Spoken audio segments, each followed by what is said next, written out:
May മാസം 22-ാം തീയതി ക്രിസ്തുവർഷം 2024. പാലാരിവട്ടം ബൈബിൾ ചർച്ച് മലയാളം കൂട്ടായ്മയിൽ നിന്ന് ദൈവവചനവുമായി ഒരിക്കൽ കൂടി ദൈവകൃപയാൽ വിൻസെൻ്റ് തോമസ്. ഏവർക്കും ദൈവിക സമാധാനവും കൃപയും നേരുന്നു. ഇന്നത്തെ ദൈവവചന വായനയ്ക്കായിട്ട് തിരഞ്ഞെടുത്തിരിക്കുന്നത് എഫേസ്യ ലേഖനം 3-ാം അധ്യായത്തിൻ്റെ 14 മുതൽ 21 വരെയുള്ള വാക്യങ്ങളാണ്.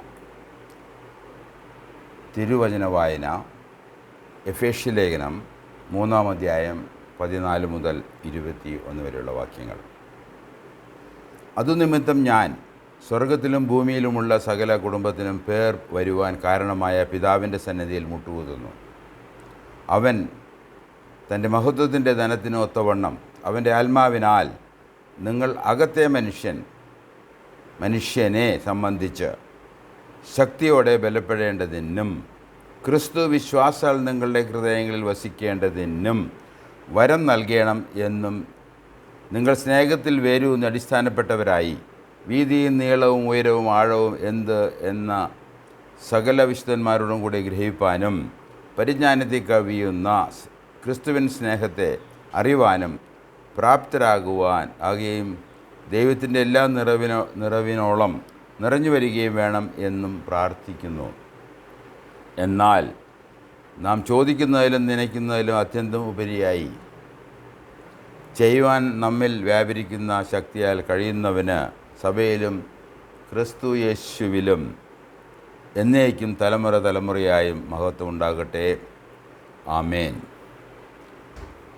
നമുക്ക് പ്രാർത്ഥിച്ച് ഇന്നത്തെ ക്ലാസ് ആരംഭിക്കാം. സ്വർഗസ്ഥപിതാവാൻ ദൈവമേ, അവിടത്തേക്ക് നന്ദിയും സ്തുതിയും സ്തോത്രവും അർപ്പിക്കുന്നു. ഒരിക്കൽ കൂടി കൂട്ടിവരുത്തിയ കൃപയ്ക്കായിട്ട് സ്തോത്രം, വചനം നൽകിയ കൃപയ്ക്കായിട്ട് സ്തോത്രം. അത് പഠിക്കുമ്പോൾ ദൈവത്തെ മഹത്വപ്പെടുത്തുവാൻ, ഞങ്ങളുടെ ആത്മീയ രക്ഷയ്ക്ക് അത് കാരണമാകുവാൻ, ഞങ്ങളുടെ നിത്യത ഉറപ്പാക്കുവാൻ കർത്താവ് ഇടയാക്കണമേ. ദൈവവചന പഠനം ഏറ്റവും അനുഗ്രഹമാക്കി തീർക്കണമേ. യേശു ക്രിസ്തുവിൻ്റെ നാമത്തിൽ അപേക്ഷിക്കുന്നു. ആമേൻ. നാം കഴിഞ്ഞ ആഴ്ച 2 പ്രധാനപ്പെട്ട കാര്യങ്ങളാണ് പറഞ്ഞത്. ഒന്ന്, സഭയെ സംബന്ധിച്ചിടത്തോളം ഏറ്റവും മഹത്വകരമായ ഉറപ്പ് നൽകുന്ന ഒരു വചനമാണ്. കർത്താവ് തന്നെ പറഞ്ഞത്, ഞാൻ എൻ്റെ സഭയെ പണിയും. ആ പണി എപ്പോഴാരംഭിച്ചു,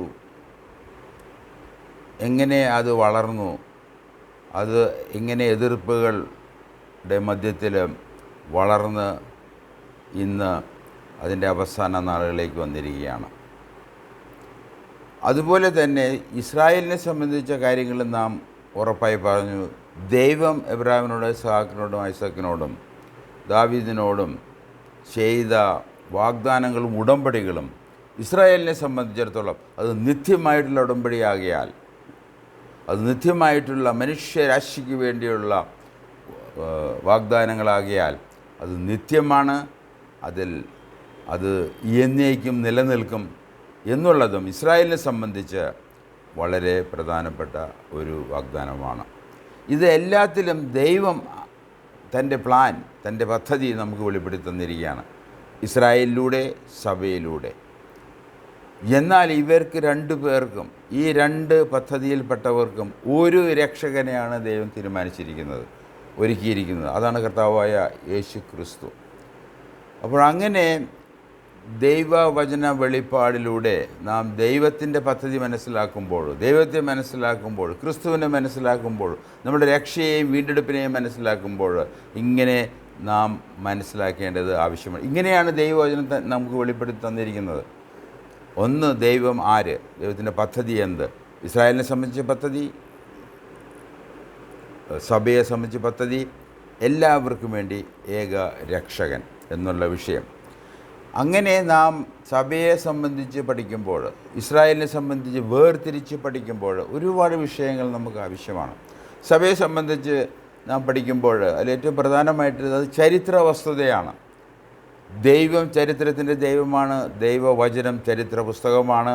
അതിലെ ദൈവിക ചരിത്രം, ദൈവം നമുക്ക് സഭയെ സംബന്ധിച്ച് വെളിപ്പെടുത്തുന്ന കാര്യങ്ങൾ വളരെ പ്രധാനപ്പെട്ടതാണ്. അതുകൊണ്ട് ഒന്ന് ചരിത്രമാണ്. നമുക്ക് അപ്പോസ്തല പ്രവൃത്തികളിൽ അത് ചരിത്ര പുസ്തകമാണ്. അതിൽ നിന്ന് നാം കഴിഞ്ഞ ആഴ്ച അല്പമായിട്ട് ചിന്തിച്ചു. ഈ ചരിത്ര വസ്തുതകൾ, സത്യങ്ങൾ നമുക്ക് ഉറപ്പും ധൈര്യവും നൽകുന്നു. സഭ എന്ന ആ വിഷയത്തെ സംബന്ധിച്ച് അതിൻ്റെ വ്യത്യസ്തതയും നമുക്ക് മനസ്സിലാക്കാൻ കഴിയും. രണ്ടാമതായിട്ട് ഈ സഭയെ സംബന്ധിച്ച് ഉപദേശങ്ങൾ. എന്തൊക്കെ ഉപദേശങ്ങളാണ്? അപ്പസ്തോലിക ഉപദേശങ്ങൾ. അവർ ഈ സഭയെ സംബന്ധിച്ച് പറഞ്ഞ ഉപദേശങ്ങൾ, നമ്മൾ പഠിപ്പിച്ച ഉപദേശങ്ങൾ, നാം ആചരിക്കേണ്ട പ്രധാനപ്പെട്ട കാര്യങ്ങൾ, കർത്തൃമേശയും അതുപോലെ തന്നെ മുഴുകൽ സ്നാനവും. അപ്പം അങ്ങനെ ഇങ്ങനെയുള്ള വിഷയങ്ങളെ സംബന്ധിച്ച ഉപദേശങ്ങൾ വളരെ പ്രധാനപ്പെട്ടതാണ്. മൂന്നാമതായിട്ട് ഈ ദൈവിക പദ്ധതിക്ക് വരുന്ന എതിർപ്പുകൾ, അതെങ്ങനെയാണ് ഈ സഭ നേരിടേണ്ടത്, അതിനെങ്ങനെയാണ് നേരിട്ട് അത് ദൈവവചനപ്രകാരം പരിശുദ്ധാത്മാവിൻ്റെ കൃപയാൽ, പരിശുദ്ധാത്മാവിൻ്റെ പ്രവർത്തനത്താൽ ഇത് എങ്ങനെയാണ് അതിനെ നേരിട്ട് അതിന് വിജയിക്കേണ്ടത് എന്നുള്ളതും നമുക്ക് പഠിക്കേണ്ട ഒരു വിഷയമാണ്. അപ്പോൾ അങ്ങനെ നാം വായിക്കുമ്പോൾ സഭയുടെ ആരംഭം നമുക്ക് ആവശ്യമാണ്, സഭയുടെ വളർച്ച ആവശ്യമാണ്, എതിർപ്പുകളെ സംബന്ധിച്ച കാര്യങ്ങളുണ്ട്. കാരണം പെന്തക്കോസ്തൽ നാളിൽ തുടങ്ങിയ സഭ അത് ഉടനെ തന്നെ, അത് ദീർഘനാളുകൾ കഴിയുന്നതിന് മുമ്പ് തന്നെ യഹൂദന്മാരിൽ നിന്നും അല്ലാത്തവരിൽ നിന്നും, പ്രത്യേകിച്ച് യഹൂദന്മാരിൽ നിന്ന് ഒരുപാട് എതിർപ്പുകൾ നേരിടേണ്ടി വന്നു. അങ്ങനെ എതിർപ്പുകളുടെ മധ്യത്തിൽ വളരേണ്ട, വിശ്വസിക്കേണ്ട, ഉപദേശങ്ങൾ പഠിച്ച് അത് പാലിക്കേണ്ട ഒരു വിഭാഗമാണ് സഭ എന്നുള്ളത് നമ്മളെ സംബന്ധിച്ചിടത്തോളം നമുക്ക് വളരെ പ്രധാനപ്പെട്ട വിഷയമാണ്. അതുപോലെ തന്നെ ഇസ്രായേലിനെ സംബന്ധിച്ച് നമ്മൾ കൂടുതലായി പഠിക്കണം. കാരണം എന്താണ്? അത് നമുക്ക് കാണാൻ കഴിയുന്ന, തൊടാൻ കഴിയുന്ന ഒരു വിഷയമാണ്. കാരണം ഇന്ന് 1948 മെയ് 14 മുതൽ അതൊരു രാഷ്ട്രമായി, അത് ശത്രുക്കളുടെ മധ്യത്തിൽ ജീവിക്കുന്ന, അത് എതിർപ്പുകളുടെ മധ്യത്തിൽ ജീവിക്കുന്ന ദൈവത്തിൻ്റെ തിരഞ്ഞെടുക്കപ്പെട്ട എന്നുള്ള നിലയിൽ നമുക്ക് കാണാൻ പറ്റുന്ന, തൊടാൻ പറ്റുന്ന അത് ഒരു സാക്ഷ്യം ആണ്. എന്നാൽ സഭയെ സംബന്ധിച്ചിടത്തോളം നമുക്ക് ആ വിധത്തിൽ കാണാൻ കഴിയുകയില്ല. കാരണം സഭ എന്നുള്ളത് വിശ്വാസികളുടെ കൂട്ടമാണ്. അപ്പോൾ ആരാണ് വിശ്വാസി, ആരാണ് അവിശ്വാസി, ഇവരുടെ കൂട്ടം എന്താണ് ചെയ്യുന്നത്, അവരാരെയാണ് ആരാധിക്കുന്നത്, ആരാണ് ഇവരുടെ രക്ഷകൻ, ഈ രക്ഷകൻ ആരാണ് എന്നുള്ള വിധത്തിൽ നമുക്ക് വളരെ പ്രധാനമായിട്ട് മനസ്സിലാക്കേണ്ട വിഷയമാണ്. നമ്മൾ കർത്താവ് തന്നെ പറഞ്ഞ ഒരു വിഷയം നാം പരിഗണിച്ചുകൊണ്ടാണ് കഴിഞ്ഞ ആഴ്ച നമ്മൾ അവസാനിപ്പിച്ചത്. അത് ഞാൻ എൻ്റെ സഭയെ പണിയും. ഈ ഞാൻ എന്ന് പറയുന്ന കർത്താവ് യേശുക്രിസ്തു തന്നെയാണ്. എന്നാൽ കർത്താവ് പറഞ്ഞു, ഞാൻ പത്രോസേ നീ പാറയാകുന്നു, ഈ പാറമേൽ ഞാൻ എൻ്റെ സഭയെ പണിയും. അപ്പോൾ ഈ പാറ എന്നുള്ളത് പത്രോസാണോ, അല്ലെങ്കിൽ പത്രോസ് ഏറ്റുപറഞ്ഞ ആ ദൈവിക സത്യമാണ്, പിതാവിൻ്റെ വെളിപ്പാടാണോ? അത് വെളിപ്പാടാണെങ്കിൽ ജീവനുള്ള ദൈവത്തിൻ്റെ പുത്രനായ യേശുക്രിസ്തു തൻ്റെ സഭയെ പണിയുകയാണ്.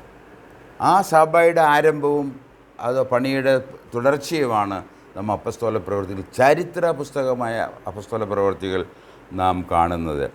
നമുക്കറിയാം സഭയുടെ ആരംഭ അപ്പസ്തോല പ്രവൃത്തികൾ 2-ാം അധ്യായത്തിൻ്റെ 36 മുതൽ 47 വരെ വാക്യങ്ങളിലാണ്. പെന്തക്കോസ്ത് നാളിൽ പരിശുദ്ധാത്മാവ് ഈ അപ്പസ്തലന്മാരിൽ നിറഞ്ഞ് അവർ പ്രസംഗിച്ചു. അത് കേട്ടവർ അത് വിശ്വസിച്ചു. അത് 3000-ഓളം പേർ അന്ന് പത്രോസ് പറഞ്ഞ സന്ദേശത്തോട്, സുവിശേഷത്തോട് ചേർന്നു, അതിലെ വ്യക്തിയോട് ചേർന്ന്, അപ്പസ്തലന്മാരോട് ചേർന്ന് അങ്ങനെയാണ് സഭ ആരംഭിക്കുന്നത്. അതാണ് നമ്മൾ അപ്പസ്തോല പ്രവൃത്തികൾ 2-ാം അധ്യായത്തിൽ വായിക്കുന്നത്. അത് പരമപ്രധാനമായ ഒരു വിഷയമാണ്. അവിടെ പറയുന്ന ഓരോ വാക്കുകളും വളരെ പരമപ്രധാനമാണ്. കാരണം അതിലെ കേന്ദ്ര വ്യക്തി തിരുവെഴുത്ത് പ്രകാരം മരിച്ച് അടക്കപ്പെട്ട് ഉയർത്തെഴുന്നേറ്റ കർത്താവ് യേശുക്രിസ്തുവാണ്. അവൻ ആണ് മശീഹ, അവനാണ് യഹൂദന്മാരുടെ മശീഹ, അവനാണ് ദൈവത്തെ നിയമിക്കപ്പെട്ടവൻ.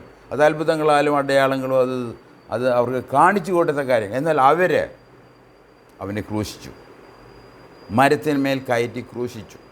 എന്നാൽ ദൈവം അവനെ 3-ാം ദിവസം ഉയർത്തെഴുന്നേൽപ്പിച്ചു. അതിന് ഈ അപ്പസ്തോലന്മാർ സാക്ഷികളാണ്. അവരോട് പറഞ്ഞു, നിങ്ങൾ യെരൂശലേമിൽ കാത്തിരിക്കണം, നിങ്ങൾക്ക് പരിശുദ്ധാത്മാവിൻ്റെ ശക്തി ലഭിക്കും, എന്നിട്ട് നിങ്ങൾ എൻ്റെ സാക്ഷികളാവും. അതെങ്ങനെയായിരിക്കണം? സാക്ഷികളാകുന്നതിനുള്ള രൂപരേഖയും ദൈവം അപ്പസ്തോലന്മാർക്ക് കൊടുത്തു. ആദ്യം യെരൂശലേമിലും ശമര്യയിലും യഹൂദയിലും പിന്നെ ലോകമെമ്പാടും. അതുകൊണ്ട് നമ്മൾ ആദിമസഭയെ കാണുന്നത് ജെറുസലേമിൽ മാത്രമാണ്. തുടർന്ന് ദൈവത്തിൻ്റെ പ്രോഗ്രാം അനുസരിച്ച് അത് ശമര്യയിലേക്കും പിന്നെ ജൂദിയയിലേക്കും പിന്നെ ലോകത്തിൻ്റെ എമ്പാടും പോവുകയാണ്. അപ്പോൾ ഈ ചരിത്ര വസ്തുതകൾ, അതിൻ്റെ ആരംഭം, അത് ചരിത്രത്തിൽ എന്ത് സംഭവിച്ചു, പിന്നെ ഉപദേശങ്ങൾ, പിന്നെ നമുക്ക് ചെയ്യേണ്ട കാര്യങ്ങൾ, ഇതെല്ലാം വേദപുസ്തകത്തിലുള്ളത്. ഇതാണ് സഭയെ നിർവചിക്കുന്നത്. എന്നാൽ ജാതികൾ സഭയിൽ ചേരുന്ന അപ്പോസ്തലന്മാർ 10-ാം അധ്യായത്തിലാണ്. കൊർണോലിയസ് എന്ന് പറഞ്ഞ ഒരു റോമൻ ഒരു ഓഫീസർ ആണ് ആദ്യമായിട്ട് സഭയോട് ചെയ്തത്, അവനും അവൻ്റെ കുടുംബവും. അതിന് മുഖാന്തരമായത് ദൈവത്തിൻ്റെ ഇടപെടൽ നിമിത്തം അപ്പോസ്തലനായ പത്രോസാണ് ഈ കാര്യങ്ങൾ, ഈ സുവിശേഷവുമായി കടന്നു പോകുന്നത്. അത് നമുക്ക് 10-ാം അധ്യായത്തിൽ കാണാം. എന്നാൽ 10-ാം അധ്യായത്തിന് ശേഷം 13-ാം അധ്യായത്തിൽ വരുമ്പോൾ, അതിനിടയിൽ 9-ാം അധ്യായത്തിൽ പൗലോസ് രക്ഷിക്കപ്പെടുന്നു, യേശുക്രിസ്തു അവൻ പ്രത്യക്ഷനാകുന്നു, അവൻ അപ്പോസ്തലനായിട്ട് നിയമിക്കുന്നു, അവൻ്റെ ശുശ്രൂഷകൾ തുടങ്ങുകയാണ്. അങ്ങനെ സഭയുടെ ആരംഭവും ചരിത്രവും അവിടെ അങ്ങനെ ആരംഭിക്കുകയാണ്. ഈ ചരിത്രത്തിൽ നടന്ന സംഭവങ്ങളും ഉപദേശങ്ങളുമാണ് സഭയെ നിർവചിക്കേണ്ടത്, പാരമ്പര്യമല്ല. ദൈവവചനമാണ് ഈ കാര്യങ്ങളെ നമുക്ക് വേണ്ടി നിർവചിക്കേണ്ടത്. അതാണ് നാം വിശ്വസിക്കുകയും തുടരുകയും ചെയ്യേണ്ടത്. എന്നാൽ അപ്പോസ്തലപ്രവൃത്തി 13-ാം അധ്യായത്തിലേക്ക് വരുമ്പോൾ നമുക്ക് സുവിശേഷം ജാതികളിലേക്ക് പൂർണ്ണമായിട്ട് തിരിയുകയാണ്. കാരണം യേശുക്രിസ്തു പറഞ്ഞ പോലെ യഹൂദന്മാരിൽ ആരംഭിച്ച ഈ സുവിശേഷ പ്രവർത്തനം തുടർന്ന് ശമര്യയിലും യഹൂദയിലും നടന്ന കാര്യങ്ങൾ. എന്നാൽ അവരതിന് യോഗ്യരല്ല, യഹൂദന്മാരിന് യോഗ്യരല്ല. കാരണം അവർ ഈ മശിഹായെ തള്ളിക്കളയുകയും കൊല്ലുകയും ക്രൂശിക്കുകയും ചെയ്യുക മാത്രമല്ല, ഈ അപ്പോസ്തലൻ പറയുന്ന സാക്ഷ്യവും സുവിശേഷവും അവർ നിരാകരിക്കുകയാണ്. അതുകൊണ്ട് 13-ാം അധ്യായം വളരെ ശ്രദ്ധേയമായ ചില കാര്യങ്ങളുണ്ട്. അതിൻ്റെ 46 മുതൽ 52 വരെയുള്ള വാക്യങ്ങൾ ഞാൻ വായിക്കാൻ ആഗ്രഹിക്കുകയാണ്. അപ്പോസ്തല പ്രവൃത്തികൾ അതിൻ്റെ 13-ാം അധ്യായത്തിൻ്റെ 46 മുതലുള്ള വാക്യങ്ങൾ. അതിപ്രകാരമാണ് സത്യവേദ പുസ്തകത്തിൽ പരിഭാഷപ്പെടുത്തിയിരിക്കുന്നത്. അപ്പോസ്തല പ്രവൃത്തികൾ 13-ാം അധ്യായം 46 മുതൽ. അപ്പോൾ പൗലോസും ബർന്നാബോസും ധൈര്യം പൂണ്ട് ദൈവവചനം ആദ്യം നിങ്ങളോട് പറയുന്നത് ആവശ്യമായിരുന്നു, എന്നാൽ നിങ്ങൾ അതിനെ തള്ളി നിങ്ങളെ തന്നെ നിത്യജീവന് അയോഗ്യർ എന്ന് വിധിച്ചു കളയുന്നതിനാൽ ഇതാ ഞങ്ങൾ ജാതികളിലേക്ക് തിരിയുന്നു. കർത്താവ് യേശുക്രിസ്തു പറഞ്ഞു, ആദ്യം യഹൂദയിൽ, ആദ്യം യഹൂദന്, ആദ്യം ജെറുസലേമിൽ, ശമര്യയിൽ, ജൂദയിൽ, ഇതെല്ലാം ഇസ്രായേലിലെ പ്രാന്തപ്രദേശങ്ങളാണ്. ആദ്യം യഹൂദന്, ദൈവത്തിന് തിരഞ്ഞെടുക്കപ്പെട്ടത്. കാരണം ഈ കർത്താവായ യേശുക്രിസ്തു യഹൂദന്മാരുടെ മശീഹയാണ്, അവർക്ക് വേണ്ടി അയച്ചവനാണ്. എന്നാൽ അവൻ അബ്രാഹവുമായിട്ടുള്ള വാഗ്ദത്തപ്രകാരം അവൻ ലോകരക്ഷിതാവാണ്.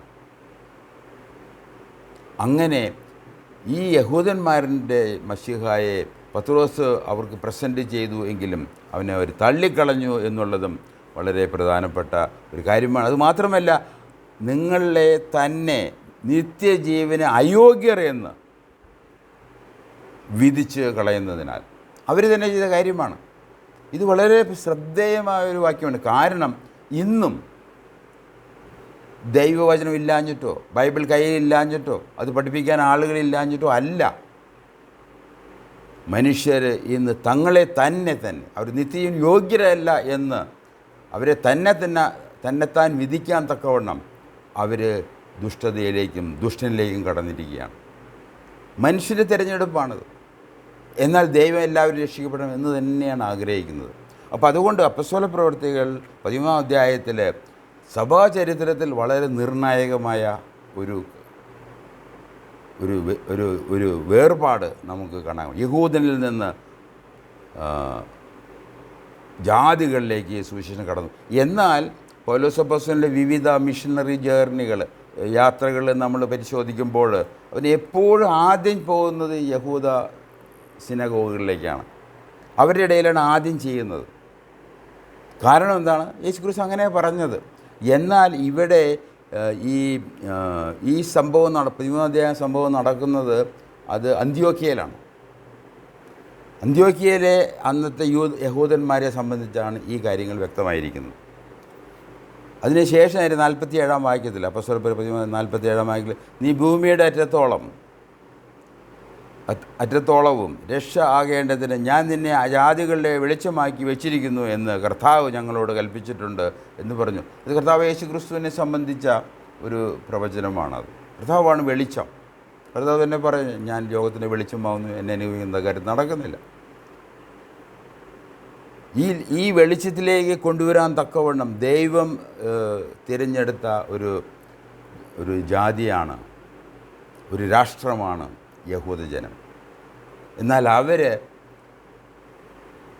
ദൈവത്തിൻ്റെ പദ്ധതി അതിനെ സംബന്ധിച്ച് നമ്മൾ റോമാലേഖനത്തിൽ വായിക്കുമ്പോൾ അവർക്ക്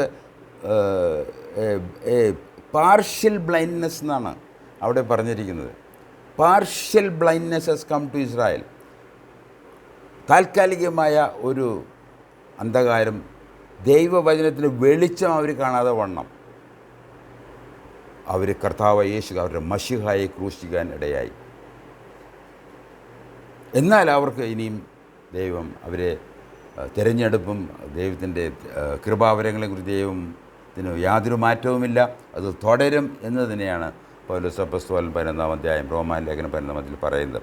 അപ്പോൾ അങ്ങനെ ഈ 13-ാം അധ്യായത്തിൽ അവർ യഹൂദന്മാർ അവരുടെ മശിഹായെ കൊന്ന് ക്രൂശിച്ച് അവർ തന്നെ അതുമാത്രമല്ല ദൈവിക സത്യങ്ങൾക്ക് എതിരായിട്ടുള്ള എതിർപ്പുകൾ, ശക്തമായിട്ടുള്ള എതിർപ്പുകൾ. നമുക്കറിയാം പൗലോസ് തന്നെ ഒരു വലിയ വിഷയമായിരുന്നു. സഭയെ പീഡിപ്പിക്കുന്ന, കൊല്ലുന്ന, സ്ത്രീകളെ ജയിലിലാക്കുന്ന ഒരു വ്യക്തിയായിരുന്നു. എന്നാൽ കർത്താവിൻ്റെ സുവിശേഷം കേട്ട്, കർത്താവിൻ്റെ സന്ദേശം കേട്ട് അവനിലൊന്ന് മാറ്റം, അങ്ങനെ ഒരു മാറ്റം നമ്മുടെ ഏവരുടെയും ജീവിതത്തിൽ ദൈവം നമ്മളിൽ നിന്ന് ആഗ്രഹിക്കും. അതുകൊണ്ടാണ് പൗലോസ് തന്നെ അപ്പോസ്തല പ്രവൃത്തി 20-ാം അധ്യായത്തിലേക്ക് വരുമ്പോൾ എഫേസ്യയിലെ മൂപ്പന്മാരെ വിളിച്ചിട്ട് പറയും 2 പ്രധാനപ്പെട്ട കാര്യം: ദൈവത്തിങ്കിലേക്കുള്ള മനസ്സാരം, യേശുക്രിസ്തുവിലുള്ള വിശ്വാസം. അതുകൊണ്ട് മാനസാന്തരം എന്നുള്ളത് നമ്മൾ എന്തും ആയിക്കോട്ടെ, ഏത് പാരമ്പര്യത്തിലും യേശുക്രിസ്തു തള്ളിക്കളയുന്ന, അവനെ പീഡിപ്പിക്കുന്ന, അവനെ എതിർപ്പുള്ള ദുഷ്ടന്മാരായിരുന്നാൽ പോലും മാനസാന്തരപ്പെട്ട് ദൈവത്തിലേക്ക് തിരിഞ്ഞ് യേശുക്രിസ്തു വിശ്വസിച്ചാൽ നമുക്ക് നിത്യജീവൻ ലഭിക്കുമെന്നുള്ളതാണ് സുവിശേഷം. അതാണ് ദൈവത്തിൻ്റെ സ്നേഹം എന്ന് പറയുന്നത്. അത് നമ്മൾ വായിച്ച വേദഭാഗം, എഫേസ്യർ 3-ാം അധ്യായത്തിൻ്റെ 14 മുതൽ നമ്മൾ വായിച്ച വേദഭാഗം അതാണ്. നമ്മളെല്ലാവരും ചേർന്ന് ഈ ദൈവസ്നേഹം മനസ്സിലാക്കി അത് പ്രസംഗിക്കുന്നവരാകണം, അത് ആചരിക്കുന്നവരാകണം. അതാണ് സുവിശേഷത്തിൻ്റെ പ്രധാന അതിൻ്റെ ഉള്ളടക്കം. ദൈവം സ്നേഹമാകുന്നു, ആ സ്നേഹം ദൈവത്തിൻ്റെ പുത്രനെ അയച്ചു. നമ്മുടെ പാപങ്ങൾ, നമ്മൾ ശത്രുക്കളായപ്പോൾ തന്നെ, നമ്മൾ ബലഹീനരായപ്പോൾ തന്നെ അവൻ നമുക്ക് വേണ്ടി മരിച്ചു എന്നുള്ളത് അവൻ്റെ സ്നേഹത്തിൻ്റെ പ്രകടനമാണ്. അങ്ങനെ 13-ാം അധ്യായത്തിൽ അപ്പോസ്തല പ്രവൃത്തികൾ 13-ാം അധ്യായത്തിൽ അതിൽ ചരിത്ര യാഥാർത്ഥ്യം ഇങ്ങനെയാണ്: യഹൂദന്മാർ തള്ളിക്കളഞ്ഞു, അവർ ജാതികളിലേക്ക് തിരിഞ്ഞു. ഞാൻ 42-ാം വായിക്കാം. ജാതികൾ ഇത് കേട്ട് സന്തോഷിച്ചു, ദൈവവചനത്തെ മഹത്വപ്പെടുത്തി, നിത്യജീവനായി നിയമിക്കപ്പെട്ടവ എല്ലാവരും വിശ്വസിച്ചു, കർത്താവിൻ്റെ വചനം ആ നാട്ടിൽ എങ്ങും വ്യാപിച്ചു. ഇങ്ങനെയാണ് സഭ ആരംഭിച്ചതും സഭാചരിത്രം തുടങ്ങിയതും സഭ വളർന്നതും.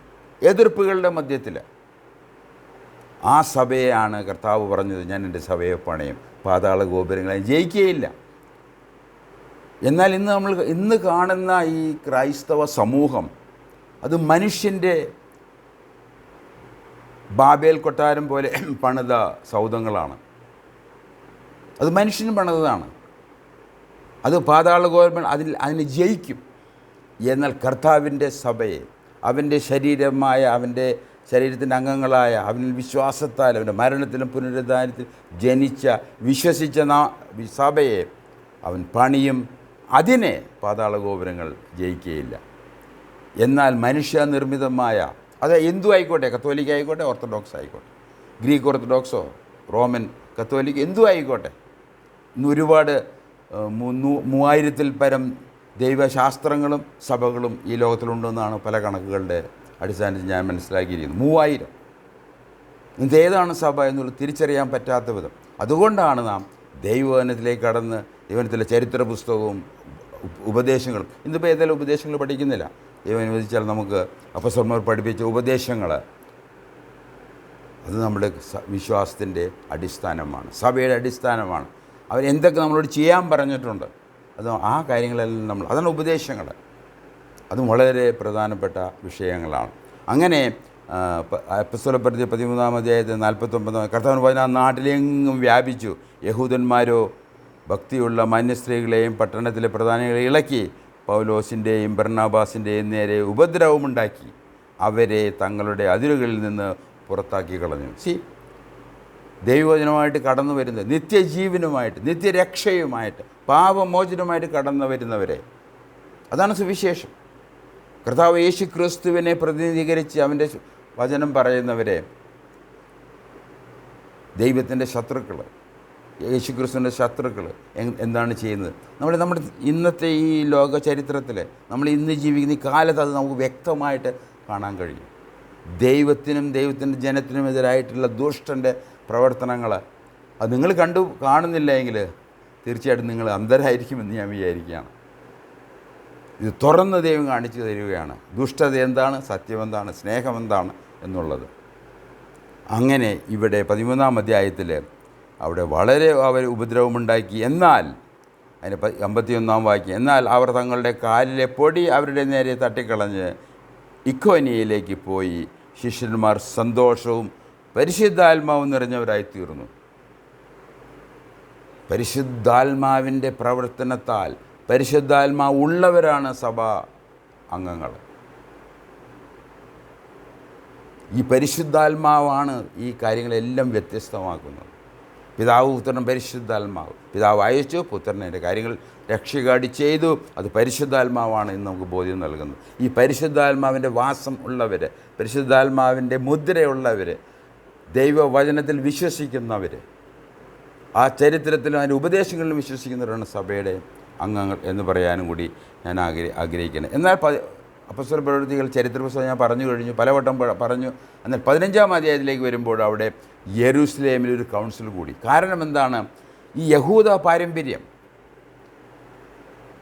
കർത്താവ് ഈ സഭ തുടങ്ങിയത് ഏകദേശം AD 33-ലാണ്. കർത്താവ് യേശു മരിച്ച് 40-ാം ദിവസം പരിശുദ്ധാത്മാവ് വന്നു. പെന്തക്കോസ്ത് നാളിൽ അവിടെ അങ്ങനെ സഭ തുടങ്ങുന്നത് AD 33 നടന്ന സംഭവമാണ്. ഈ സംഭവത്തിന് ഏകദേശം 2000 വർഷങ്ങൾക്ക് മുമ്പാണ് ദൈവം എബ്രാഹിമിനെ വിളിച്ച് വേർതിരിക്കുന്നത്. ആ 2000 വർഷത്തെ ചരിത്രം ഈ യഹൂദന്മാരിലുണ്ട്. ഈ യഹൂദന്മാരാണ് ദൈവജനം. എന്നാൽ ഈ സഭ എന്നുള്ളൊരു ആശയം, അവർക്ക് കൊടുത്തിരിക്കുന്ന അനുഗ്രഹങ്ങൾ ഇത് മനസ്സിലാക്കാതെ പോയ യഹൂദന്മാർ ഈ ക്രിസ്തു മതത്തിൻ്റെ, യേശു ക്രിസ്തുവിന് ശത്രുക്കളായി തീരുകയാണ്. എന്നാൽ ദൈവം ജാതികൾക്ക് വേണ്ടി നമ്മൾ വായിച്ചതുപോലെ ജാതികളിലേക്ക് സുവിശേഷം കടന്നു വന്നു, അവർക്ക് പരിശുദ്ധാത്മാവിനെ ലഭിച്ചു. അങ്ങനെ വന്നു കഴിഞ്ഞപ്പോൾ ഈ ജാതികളും യഹൂദന്മാരും തമ്മിലുള്ള എങ്ങനെ അത് ഒരുമിച്ച് പോകുമെന്നുള്ള വലിയ വിഷയം അപ്പസ്തോലന്മാരുടെ ഇടയിലുണ്ടായി. 12 അപ്പസ്തോലന്മാർ മാത്രമല്ല, ഇപ്പോൾ ബർണ്ണാബാസും അപ്പസ്തോലനായ പൗലോസും ഇവരെല്ലാവരും ചേർന്ന് സുവിശേഷീകരിച്ച് ജാതികൾ സഭയോട് ചേർന്ന് വന്നപ്പോൾ ഇവരെന്ത് ചെയ്യണം എന്നുള്ളതിനെ സംബന്ധിച്ച് ഒരുപാട് പ്രശ്നങ്ങളുണ്ടായി. അങ്ങനെ യെരുശലേമിൽ അവർ സഭ കൂടുകയാണ്, കൗൺസിൽ കൂടുകയാണ്. അവർ ഈ അപ്പസ്തോലന്മാർ, പരിശുദ്ധാത്മാവെന്ന് പറഞ്ഞ അപ്പസ്തോലന്മാരോട് അഭിപ്രായം ചോദിക്കണം, എന്ത് ചെയ്യണം ഈ ജാതികൾ. ഒന്ന്, ഇവർ പരിച്ഛേദന ഏൽക്കണമോ? ഇവർ ജാതികളിൽ നിന്ന് വന്നവർ യഹൂദന്മാരായി തീരണമോ എന്നുള്ളതാണ്. എന്ന് പറഞ്ഞാൽ യഹൂദനായാൽ മാത്രമേ നിങ്ങൾക്ക് സ്വർഗത്തിൽ പോകാൻ പറ്റൂ എന്നുള്ളൊരു ഉപദേശം. അതുകൊണ്ട് അങ്ങനെ വലിയ പ്രശ്നങ്ങൾ സഭയിൽ അഭിമുഖീകരിച്ചതുകൊണ്ട് അവർ കൗൺസിൽ കൂടി. അതാണ് നമ്മൾ 15-ാം അധ്യായത്തിൽ നാം വായിക്കുന്നത്. അത് നിങ്ങൾ വായിച്ചാലും എന്ന് ഞാൻ നിങ്ങളോട് അഭ്യർത്ഥിക്കുകയാണ്. നിങ്ങൾ അവിടെ എന്താ സംഭവിച്ചത്, ആരൊക്കെ ഉണ്ടായിരുന്നു, അതിനുശേഷം ജെയിംസ് എന്തു പറഞ്ഞു, പത്രോസ് അതിനെക്കുറിച്ച് എന്തു പറഞ്ഞു, അവസാനം എന്താണ് തീരുമാനങ്ങൾ ഉണ്ടായത് എന്നുള്ളത് വായിച്ചു കഴിഞ്ഞാൽ സഭയെ സംബന്ധിച്ച ദൈവിക അരുളപ്പാടുകൾ, നമ്മൾ എന്ത് ചെയ്യണം എന്നുള്ളതിനെ സംബന്ധിച്ച്, നമ്മൾ ആരാണ്, എന്ത് ചെയ്യണം എന്നുള്ളതിനെ സംബന്ധിച്ച് നമുക്ക് വ്യക്തമായ ഉപദേശങ്ങൾ അതിൽ നിന്ന് ലഭിക്കും. എന്നാൽ 17-ാം അധ്യായം വരുമ്പോൾ, അപ്പോസ്തലർ 17-ാം അധ്യായം വരുമ്പോൾ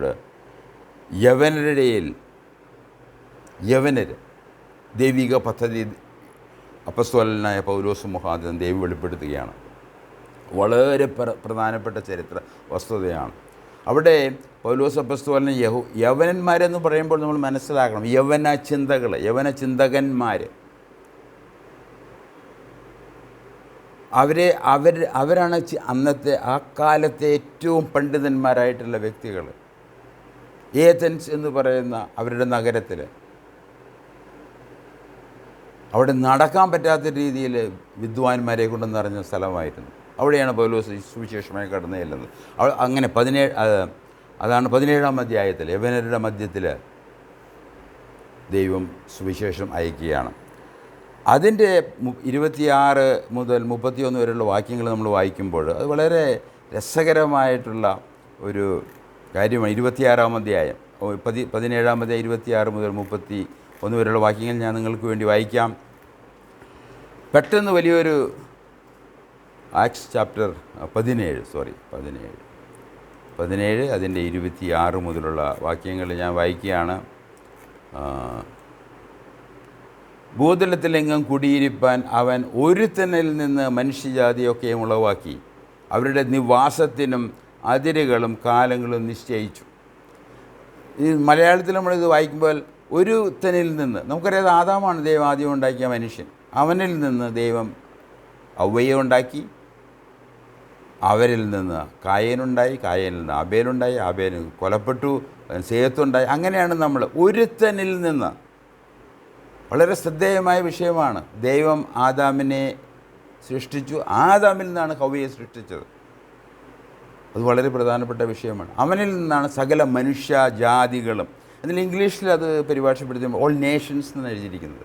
അപ്പോൾ ഇതിന് എത്തനോസ് എന്നുള്ളൊരു ഗ്രീക്ക് പദമാണ് ഉപയോഗിച്ചിരിക്കുന്നത്. അത് നമുക്ക് മനുഷ്യനെന്നോ ജാതിയെന്നോ രാഷ്ട്രമെന്നോ ഒക്കെ നമുക്ക് പരിഭാഷപ്പെടുത്താം. അത് സന്ദർഭോചിതമായിട്ട് വേണം നമ്മളതിനെ ചെയ്യാനായിട്ട്. മലയാളത്തിൽ നല്ല പരിഭാഷയാണ്. ഒരുത്തനിൽ നിന്ന്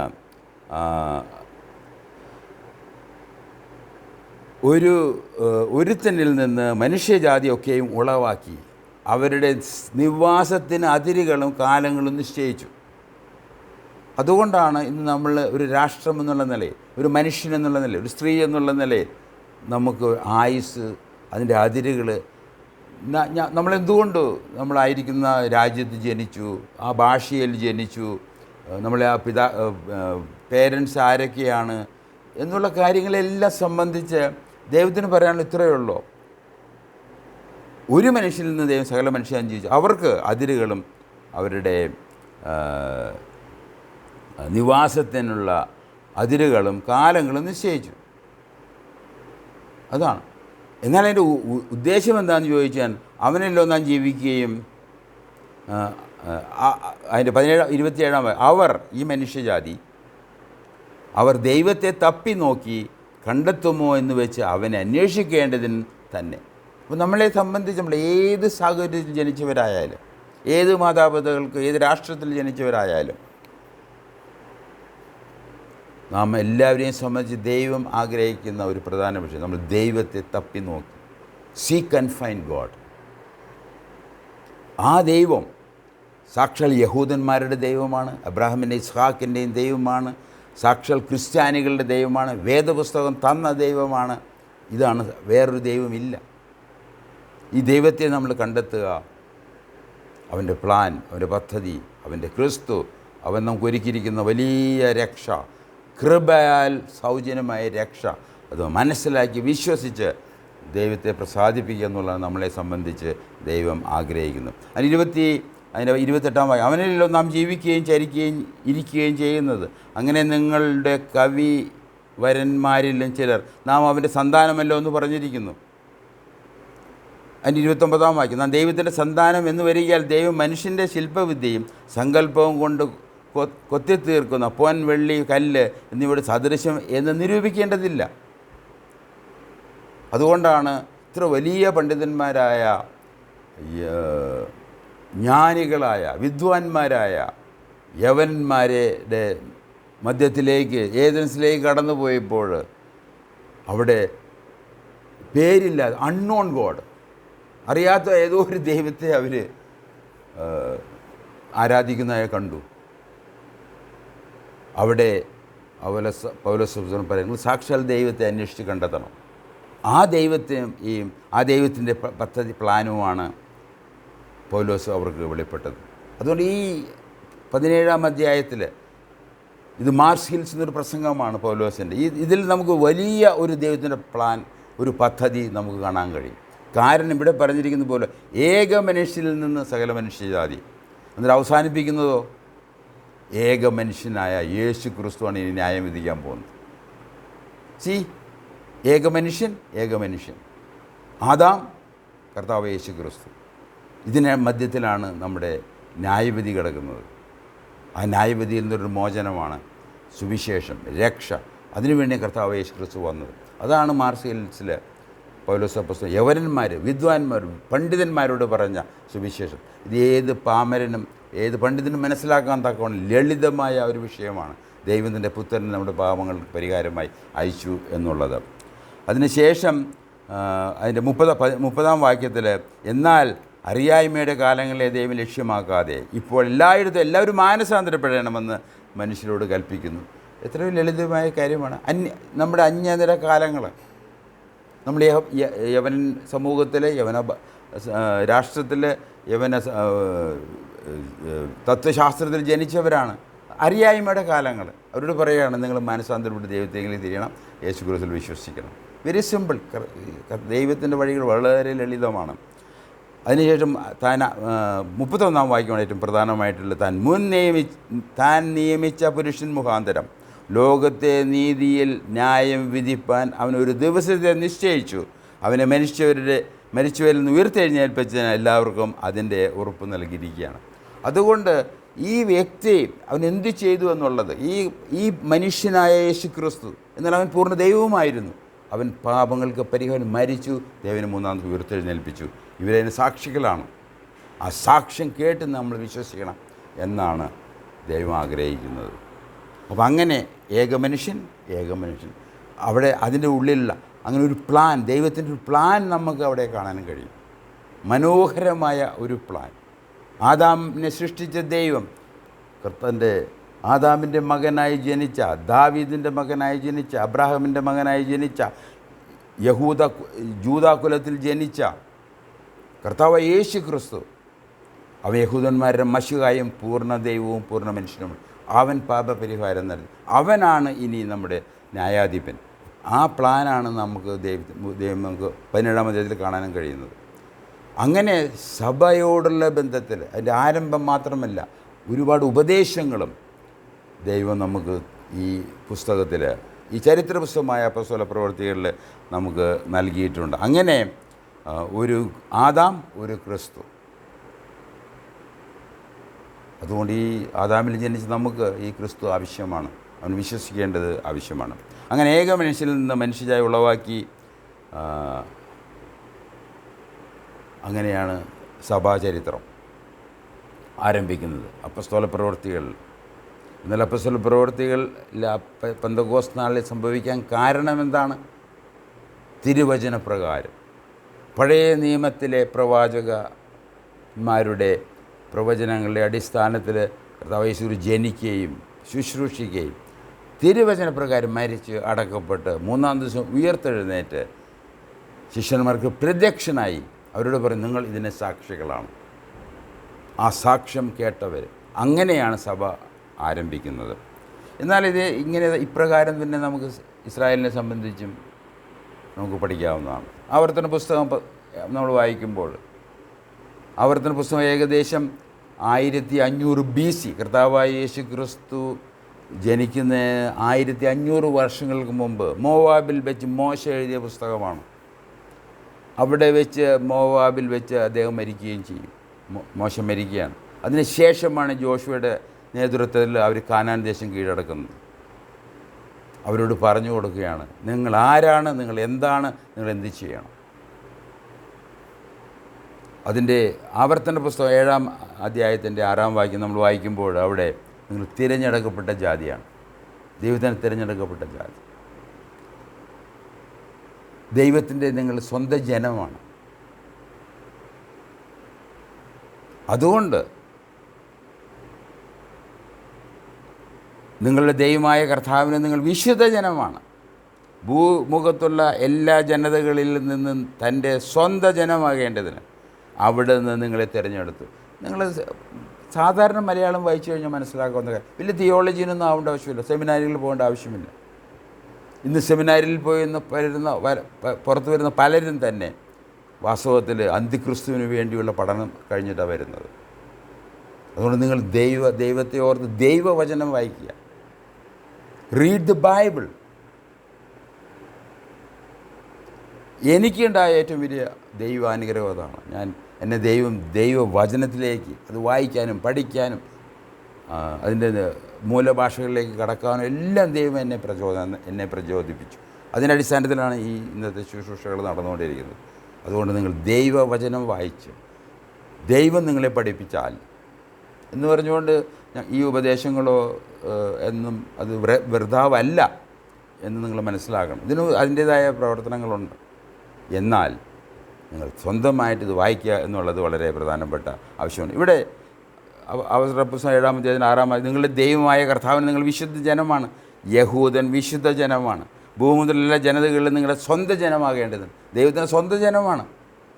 അതുകൊണ്ട് ദൈവത്തിൻ്റെ സ്വന്തം ജനത്തെ, ദൈവം കൊടുത്ത സമൂഹത്തിന്, ദൈവം കൊടുത്ത അതിരുകൾ, ഭൂപ്രദേശങ്ങൾ, അതിനെ തൊട്ട് കളിച്ചു കഴിഞ്ഞാൽ പ്രശ്നമാണെന്നുള്ളതെങ്കിലും മനസ്സിലാക്കേണ്ടത് ആവശ്യമാണ്. കാരണം ദൈവമാണ് ഇതിൻ്റെ പിന്നിലുള്ളത്. ദൈവത്തിൻ്റെ തിരഞ്ഞെടുക്കപ്പെട്ട സ്വന്തം ജനം. അവിടെ നിങ്ങളെ തിരഞ്ഞെടുത്തിരിക്കുന്നു. സകല മനുഷ്യജാതിയിൽ നിന്ന് ഭൂമിയിലുള്ള എല്ലാ ജനതകളിലും നിങ്ങളെ ഇസ്രായേലിനെ പ്രത്യേകം തിരഞ്ഞെടുത്തു. അത് ആവർത്തന പുസ്തകം 14-ാം അധ്യായം 2-ാം വാക്യം. അതുപോലെ തന്നെ പുറപ്പാട് പുസ്തകം എന്ന പുറപ്പാടാണത്. അവരെ രാഷ്ട്രമാക്കി ദൈവം വീണ്ടെടുത്ത് അവരെ കാനാൻ ദേശിക്ക് കൊണ്ടുപോവുകയാണ്.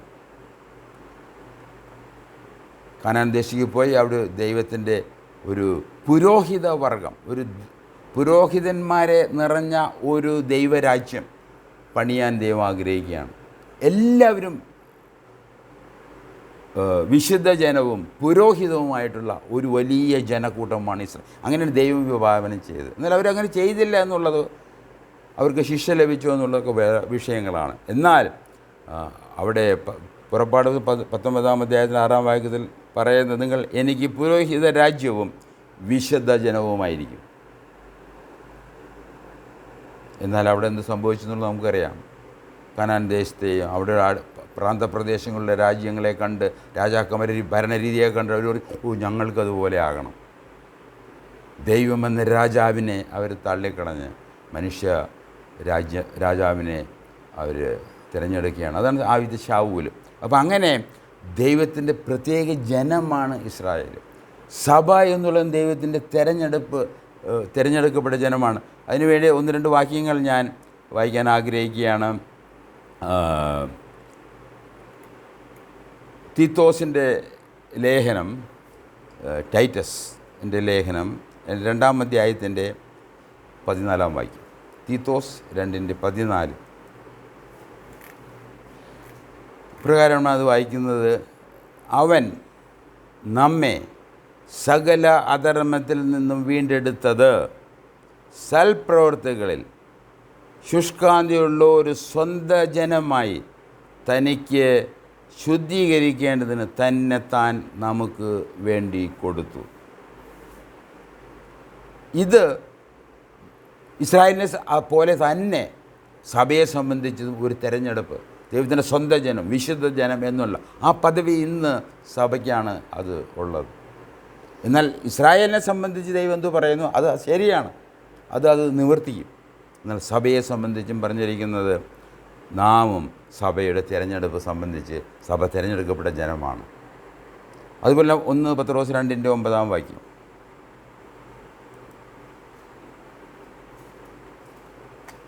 1 പത്രോസിൻ്റെ 1-ാം ലേഖനം അതിന് 2-ാം അധ്യായത്തിൻ്റെ 9-ാം വാക്യത്തിൽ, നിങ്ങളോ അന്ധകാരത്തിൽ നിന്ന് തൻ്റെ അത്ഭുത പ്രകാശത്തിലേക്ക് നിങ്ങളെ വിളിച്ചവൻ്റെ സൽഗുണങ്ങളെ ഘോഷിപ്പിക്കാൻ തക്കവണ്ണം തിരഞ്ഞെടുക്കപ്പെട്ട ഒരു ജാതിയും രാജകീയ പുരോഹിത വർഗവും വിശുദ്ധ വംശവും സ്വന്തം ജനവുമാകുന്നു.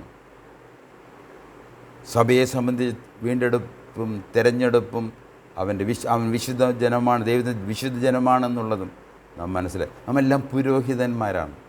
അതുകൊണ്ടാണ് ഈ പട്ടത്വ സഭകളെ ഇന്ന് പൗരോഹിത്യ സഭകളെന്ന് പറയും.